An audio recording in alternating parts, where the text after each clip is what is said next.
ಉದ್ಯಮಿಯೊಬ್ಬ ಹನಿ ಟ್ರ್ಯಾಪ್ಗೆ ಒಳಗಾಗಿ ಒಂದೇ ಒಂದು ಕಿಸ್ಗೆ ಲಕ್ಷ ಕಳೆದುಕೊಂಡ ಘಟನೆ ಬೆಂಗಳೂರಿನ ಮಹಾಲಕ್ಷ್ಮಿ ಲೇಔಟ್ನಲ್ಲಿ ನಡೆದಿದೆ. ಈ ಬಳುಕೋ ಬಳ್ಳಿಯ ಹೆಸರು ಶ್ರೀದೇವಿ ಅಂತ.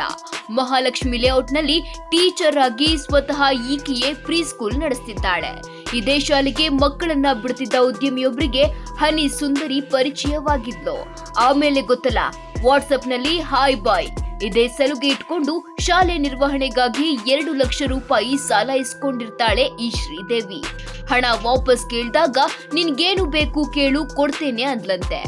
ಒಂದಿನ ಉದ್ಯಮಿಗೆ 5 ಕಿಸ್ ಕೊಟ್ಟು 50,000 ರೂಪಾಯಿ ಪೀಕಿ ಹೋಗಿದ್ಲು. ನಂತರ ನಿನ್ನ ಜೊತೆ ರಿಲೇಶನ್ಶಿಪ್ ನಲ್ಲಿ ಇರ್ತೀನಿ ಅಂತ 15 ಲಕ್ಷಕ್ಕೆ ಡಿಮ್ಯಾಂಡ್ ಇಟ್ಲು. ಪದೇ ಹಣ ಕೇಳಿದ್ದಕ್ಕೆ ಇದರಿಂದ ಬೇಸತ್ತ ಉದ್ಯಮಿ ಮಕ್ಕಳ ಟಿಸಿ ಪಡೆಯಲು ಶಾಲೆಗೆ ಹೋಗ್ತಾನೆ.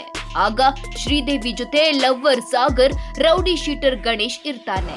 ಮೂವರು ಸೇರಿ ಉದ್ಯಮಿಗೆ ಬೆದರಿಕೆ ಹಾಕಿ 90,000 ಕಿತ್ಕೊಂಡು ಕಳಿಸ್ತಾರೆ. ಹಣದ ರುಚಿ ನೋಡಿದ್ದ ಶ್ರೀದೇವಿ ಮತ್ತೆ 15 ಲಕ್ಷ ಕೇಳ್ತಾಳೆ.